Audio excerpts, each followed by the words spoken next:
미 인플레 쇼크 안 끝났다. 바이든 상원 쟁탈전의 비상등.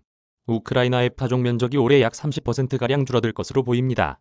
전쟁으로 인해 땅이 황폐화되고 수많은 피난민들이 발생했습니다. 세계 밀 수출의 25%가량을 러시아와 우크라이나가 담당하고 있는데요. 지금 파종을 못한다는 건 올해 말, 내년까지도 곡물값 쇼크가 이어질 수 있다는 얘기입니다. 현재 시카고 상품거래소에서 5월 인도분 소맥 선물 가격이 지난 15일 기준 부셸당 11달러로 연초 이후 42.26%가 올랐습니다. 곡물 가격의 가파른 상승세는 사료값 및 육류 가격 인상으로 이어집니다. 전쟁은 이처럼 장바구니 물가와 밀접하게 연계된 문제입니다. 인플레이션의 끝이 과연 어디일까요? 3월 미국의 소비자 물가, 즉 CPI가 40년 만에 최고치를 기록한 이후 뉴욕 증권가에서는 인플레이션이 꼭지를 찍었다는 분위기가 형성됐습니다. 기름값과 식품값 등을 제외한 근원 물가가 다소 안정세를 보였기 때문입니다. 여기가 인플레이션의 끝이다. 이제는 완화될 것이다. 이런 컨센서스가 시장에 일시적으로나마 형성됐다는 겁니다.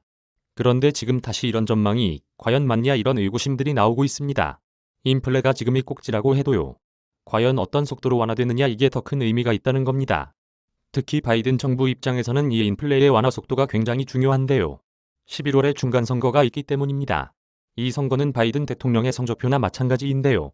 상원과 하원을 모두 뺏기면 사실상 레임덕에 직면합니다. 도널드 트럼프 전 대통령은 이 틈을 파고들 겁니다. 실제 인플레 여파로 바이든 대통령 지지율은 40% 밑으로까지 추락했습니다. 7에서 8월까지 인플레를 눈에 띄게 잡지 못하면 선거 결과는 암담합니다. 그럼 앞으로 인플레 완화 속도를 지배할 핵심 변수가 뭘까요? 워싱턴의 정책 전문가들과 외신들은 공급망 리스크, 중국의 코로나 방역 유가와 사우디아라비아에 주목하고 있습니다. 전체적인 전망들을 종합해보면요. 설사 지금이 인플레의 꼭지라고 해도 인플레 완화 속도는 결코 빠르지 않을 것으로 보입니다. 연준이 금리를 꾸준히 올리긴 하겠지만 파월 의장이 공급망이나 유가 문제까지 해결할 힘은 없습니다. 오늘 워싱턴 24시에서는 인플레의 완화 속도를 좌우할 핵심 변수와 그에 엮인 미국의 정치 문제를 다뤄보겠습니다. 워싱턴 윤홍우 특파원 이메일 주소